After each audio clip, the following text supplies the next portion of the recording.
ایک آیت ہے اللہ تعالیٰ فرماتا انما حرم علیکم المیتۃ والدم ولحم الخنزیر وما اہل بہ لغیر اللہ. 4 چیزوں کے حرام ہونے کا ذکر یہاں پر قرآن میں آیا ہے. اللہ فرماتا ہے بے شک اللہ تعالیٰ نے تم پر حرام کیا ہے مردہ کھانا.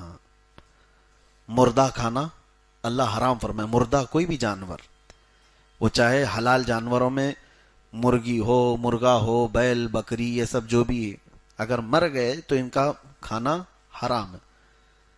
اور خون والدم، اللہ فرماتا ہے خون کا کھانا تمہارے لیے حرام ہے. ولحم الخنزیر، اور سور کا گوشت، اس کا کھانا حرام اللہ تعالیٰ نے فرمایا. وما اہل بہ لغیر اللہ، اور جو اللہ کے علاوہ کسی دوسرے کے نام پر چھوڑے گئے ہوں، کسی بھی نام پر اللہ کے علاوہ دوسرے نام پر ذبح ہوا ہو، دوسرے کے نام پر چھوڑا گیا ہو، تو ایسا جانور کھانا بھی آپ کے لیے اللہ نے حرام فرمایا. 4 چیزوں کا ذکر آیا ہے اور ان کے نقصانات اتنے زیادہ ہیں. میں آج سوچا تھا اسی پر آپ کے سامنے گفتگو کروں کہ خنزیر کے گوشت کو حرام کیوں کہا. کبھی آپ نے ریسرچ کیا ہو تو معلوم ہوگا خنزیر کے اندر جتنی شہوت ہے وہ دنیا کی سب سے غلیظ، وہ ایسا جانور ہے غلاظت میں رہتا اور غلاظت کھانا اس کے لیے نارمل چیز. اور جس جانور کو بندہ کھاتا ہے اس کی حرکتیں اس کے اندر آنے لگتی ہیں. اسی لیے انگریزوں میں شہوت زیادہ ہے، وہ عیاش اوپن رہنے والے. خنزیر کا اور سور کا گوشت کھانے کی عادت وہاں بہت زیادہ ہے. اب مسئلہ ہمارے لیے یہ ہے کہ اللہ تبارک و تعالیٰ نے جن چیزوں کو حرام فرمایا وہ چیزیں دنیا ہمارے سامنے پروس رہی ہے اور تمہارا بچنا اتنا مشکل ہو گیا ہے. میں سوچتا ہوں کبھی کبھار لوگ آج ہلکے میں لیتے ہیں کھانے پینے کی چیزوں کو، جو بھی باہر دکھا اس کو آرڈر کر لیا اور کھا لیا. چکن یہ جہاں سے آ رہا ہے کہاں سے آ رہا ہے تمہیں کچھ پتا؟ مری ہوئی مرغیاں کتنی بیچی جاتی ہیں یہ تو سب کو پتا بھی ہے. مری ہوئی مرغیاں خریدنے والے لوگ موجود ہیں، بیچنے والے لوگ موجود ہیں جنہوں نے ہمیں خود بتایا ہے. اور یہ راستے پر بکنے والی بہت ساری چیزیں ہیں. لوگوں کو ایسا لگتا ہے چکن فرائیڈ رائس، چکن شاورما، بس یہ زبان کی لذت ہے جو اس کو حرام کاریوں پر ابھارتی. اور جب حرام لقمے اس زبان سے اندر جاتے ہیں تو یہاں تک فرمایا گیا کہ انسان کے اندر بے حیائی اور برائیاں بڑھ جاتی ہیں، اور یہاں تک کہ قریب ہوتا ہے کہ وہ کفر اور اسلام کے بیچ میں آ جاتا ہے. وہ ہر گناہ کو، ہر برائی کو ہلکے میں لینے لگ جاتا ہے. کیوں؟ حرام روزی اس کے اندر جا رہی ہے. خاص طور پر اس کا یہ 4 چیزیں. اور قرآن میں اللہ نے فرمایا خون کا کھانا حرام ہے.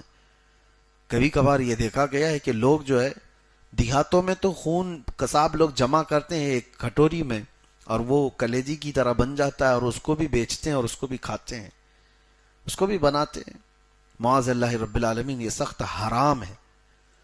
اور یہ تو چلے آپ کو گھن لگ رہی ہے کہ لوگ کیسے کٹوری میں خون کو جمع کر کے اس کو کلیجی کی طرح بنا کر کھا لیتے ہیں، لیکن بسا اوقات یہ دیکھا گیا ہے کہ گوشت کے اندر بھی خون لگا رہ جاتا ہے.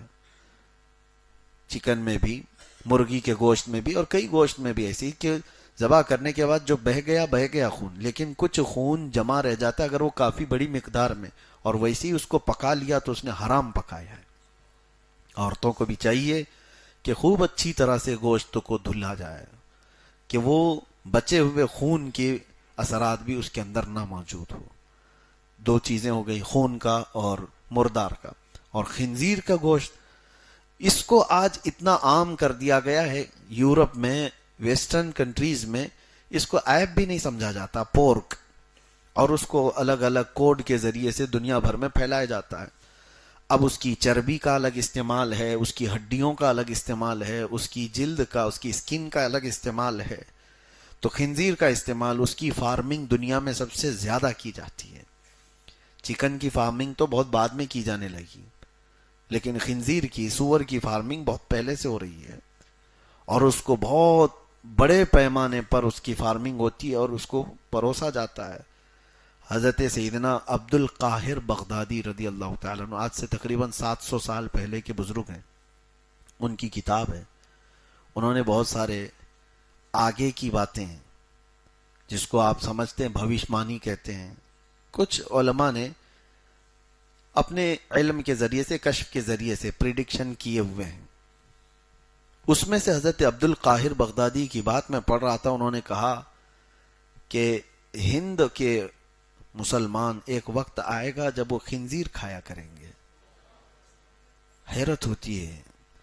اور میں یہ ٹاپک پر آج سے تقریباً 8 سال پہلے بیان کر چکا ہوں، اور اس پر بھی چکن پولیٹری والوں نے ہم کو نوٹس بھی بھیجا ہوا ہے کہ آپ نے چکن کو لے کر کے اتنا بولا ہے تو ہمارے بزنس پر اس کو فرق پڑتا ہے. تمہارا حرام بزنس گیا بھاڑ میں. یہ جو مسلمانوں کو جس چیز سے تم پروس کر کے اس کے خلاف بولنے پر تم کہتے ہو کہ ہمارا بزنس نقصان میں آئے گا، فلاں ہوگا، ایسی تو چیزوں کو ہم زندگی بھر بیان کرتے رہیں گے. ہم ہے ہی اس چیز کے لیے کہ مسلمان کو حرام کھانے سے بچائیں. کئی ایسے علاقے ہم نے سنے پیزا اور برگر کے، وہاں پر خنزیر کا گوشت اس میں عام طور پر پروسا جاتا ہے. ہونا کیا چاہیے؟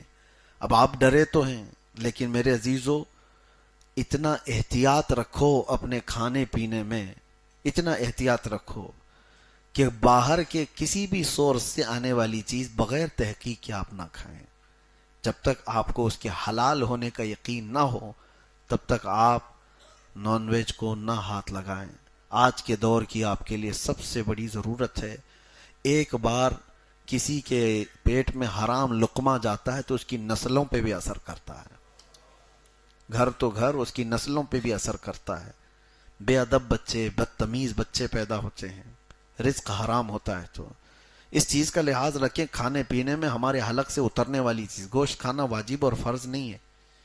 فرض نہیں ہے. ہاں بغیر اس کے زندہ بھی رہ سکتا ہے آدمی. تو جہاں ایسی نوبت ہے، کسی ایسی جگہ پر آپ گئے ہوئے ہو جہاں آپ کو لگتا نہیں ہے کہ یہاں حلال طریقے سے ذبح ہوا ہو، تو آپ کو ضروری نہیں ہے کہ فرض اور واجب ہے کہ گوشت کھا ہی کے رہوں گا. لوگ اتاولے ہو جاتے ہیں کہ یہاں یہ نان ویج نہیں مل رہا ہے تو کیسے چلے گا. کیوں نہیں چلے گا؟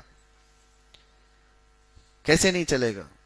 کچھ لوگ بیڑی سگریٹ والے جو بولتے ہیں کہ نہیں 1 گھنٹے بھی نہیں رہ پاتے ہیں، میں ان سے پوچھتا ہوں پھر سحری سے افطاری تک کیسے رہتے ہیں؟ بغیر اس کے رہتے ہیں. نظام تم نے دماغ میں بنایا ہے. اللہ نے جسم کو ایسا بنایا ہے کہ تم چاہو تو اس کو اپنے ہاتھ میں رکھو. تم جس طرح سے اس کو ٹریننگ دیتے ہو یہ جسم ویسا ہی قبول کرتا ہے. تو کھانے پینے میں احتیاط یہ بہت ضروری ہے. اور اخیر میں اللہ نے فرمایا وَمَا أُهِلَّ بِهِ لِغَيْرِ اللَّهِ، اور جو اللہ کے علاوہ دوسرے کے نام پر چھوڑے ہوئے جانور ہیں ان کو بھی کھانا حرام ہے. اب یہ آیت جو ہے اس کو کچھ وہابی لوگ ہمارے اوپر بھی فٹ کرتے ہیں. وہ کہتے ہیں دیکھو قرآن میں یہ فرمایا گیا اللہ کے علاوہ دوسرے کے نام پر چھوڑے ہوئے جو جانور ہیں ان کو کھانا حرام ہے. تو سنی لوگ غوث پاک کے نام پہ بکرے چھوڑتے ہیں، غریب نواز کے نام پر بکرا ہے. یہاں میں آپ کو بتاؤں فرق کیا ہے. کفار و مشرکین کے بارے میں یہ کہا گیا ہے کہ جب وہ ذبح کرتے تھے تو اپنے دیوی دیوتاؤں کے نام پر بلی چڑھاتے تھے، ان کے نام پر کاٹتے تھے. اس کی حرمت قرآن میں بیان کی گئی. اگر کسی بکرے کو بزرگوں کے نام پر ایسی چھوڑا گیا ہے تو صرف اس کو نسبت دی گئی ہے، لیکن جب ذبح کیا جاتا ہے تو بسم اللہ ہی. ہاں کبھی غوث پاک کا نام لے کر ذبح نہیں کریں گے. غریب نواز، ارے ہم تو حضور صلی اللہ علیہ وسلم کا نام لے کر کے بھی ذبح نہیں کر سکتے، کسی کا نہیں. ذبح کرنے کے لیے صرف اور صرف اللہ کا نام.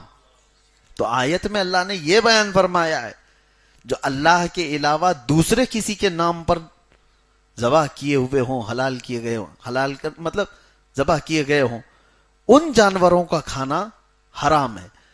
اور بیچارے کچھ لوگوں نے ہمارے اوپر فٹ کیا ہے.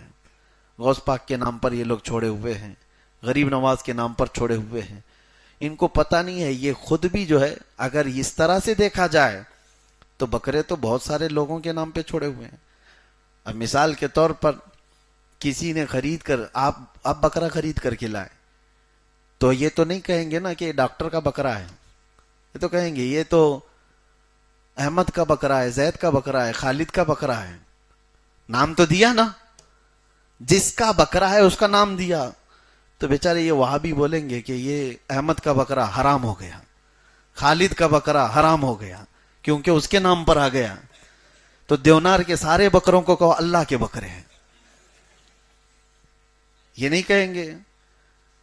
اور دوسرے یہ تو نام کے بکرے ہو گئے, اور کچھ تو ہوتے ہیں راجستھانی بکرا, پنجابی بکرا, یو پی کا بکرا, تو پھر علاقے کا بھی نام دے دیے تو بھی بکرا حرام ہو جائے. اس کا مطلب سمجھو کہ بکرے کو یا کسی بھی جانور کو کسی غیر کے نام پر ذبح کیا گیا تب وہ حرام ہے. زندگی میں اس کو نسبت دی گئی ہے تو کوئی حرج نہیں, بلکہ وہ نسبت دینے سے ممتاز ہو جاتے ہیں. بزرگوں کے نام سے اگر کسی جانور کو نسبت بھی مل جاتی ہے تو وہ ممتاز ہوتے ہیں. قرآن میں اس کا ذکر ہے, اصحاب کہف کا کتا. ہاں, اصحاب کہف کا کتا, جو اصحاب کہف کے ساتھ کتا چلتا رہا, ان کے ساتھ غار میں جا کر سویا بھی. حدیث میں ملتا ہے کہ جانوروں کو قیامت کے دن معدوم کر دیا جائے گا, ختم کر دیا جائے گا, لیکن اصحاب کہف کا کتا ان کے ساتھ جنت میں بھی جائے گا. ارے کتا, وہ 7 لوگ یا 8 لوگ جتنے تھے اصحاب کہف, ان کی صحبت اختیار کیا اللہ والوں کی, کتا ہو کر کے جنت میں گیا. اور پھر آپ سوچئے انسان ہو کر اگر اولیاء کی صحبت اختیار کرے تو کیا اس کو اس نسبت کی برکت نہیں ملے گی؟ ہاں, اسی لیے امام اہل سنت فاضل بریلوی رحمۃ اللہ تعالی علیہ کا یہ شعر سمجھو. آپ نے غوث پاک کی طرف نسبت کرتے ہوئے کیا کہا تھا, کیا دبے جس پہ حمایت کا ہو پنجا تیرا. یعنی سرکار غوث پاک آپ کا پنجا, یہ پنجا ہوتا ہے, ہاں, کیا دبے جس پہ حمایت کا ہو پنجا تیرا. سرکار غوث پاک آپ کا پنجا جس کے پیٹھ پر ہو, آپ کی حمایت جس کے ساتھ ہو, وہ دب کیوں سکتا ہے؟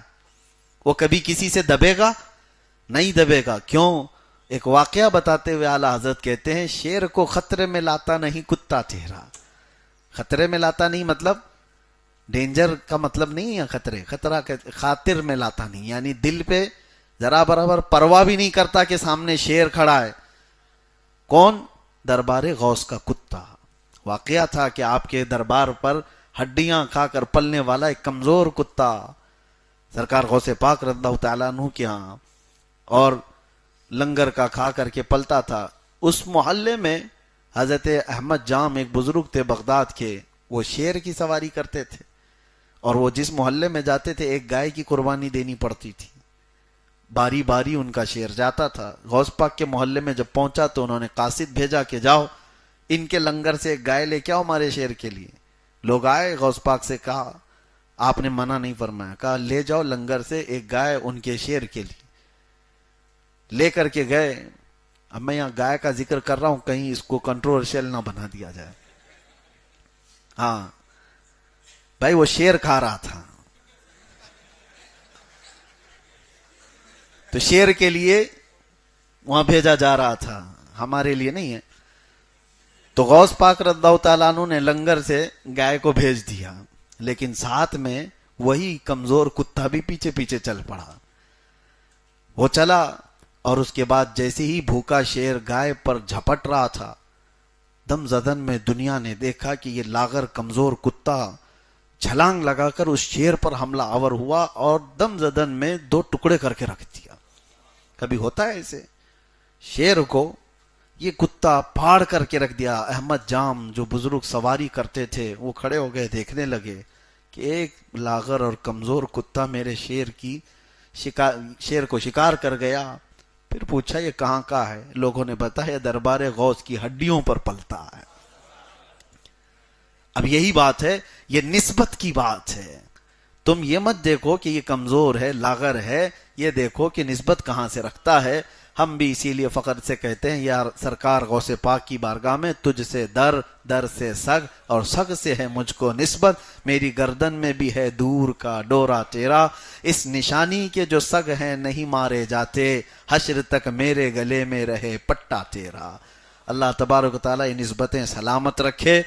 تو آیت میں جو بتا رہا تھا اس میں 4 کا ذکر تھا کہ مردہ کھانا, خون کا کھانا، سور کا گوشت کھانا اور اللہ کے علاوہ کسی دوسرے کے نام پر ذبح کیا ہوا کھانا یہ حرام ہے۔ اس کی حکمتیں بہت زیادہ ہیں، وہ یہ شارٹ ٹائم میں بیان کرنا پاسبل بھی نہیں، ممکن نہیں ہے۔ بہرحال ان چیزوں سے بچیں، رزق کا خاص طور پر اہتمام ہو۔ آج کے دور میں دیکھ نہیں رہے لوگ پیشاب کی پولیتھین بیچنے پر آ گئے، ہاں گائے کا پیشاب بیچ رہے ہیں کہ نہیں بیچ رہے ہیں، اور وہ بھی بڑے اچھے ایڈورٹائز کے ساتھ، اور یہ گوبر بھی بیچ رہے ہیں، یہ پتہ نہیں یہاں پر ہی ہے، اور لوگ اس کی بھی تعریف میں ایڈورٹائز کرنے والے لوگ کیسے آتے ہیں، معاذ اللہ۔ یہ اس کو دھارمک بنا کر کے جس طرح سے حالات ایسے بدل گئے ہیں تو کل کو ہمارے بچوں کے لیے یہ سب چیزیں کامن نہ بن جائیں، یہ سب چیزیں عام نہ ہو جائیں، اسی لیے ڈراؤ کہ حرام روزی کی طرف تمہارا ہاتھ بھی نہیں جانا چاہیے۔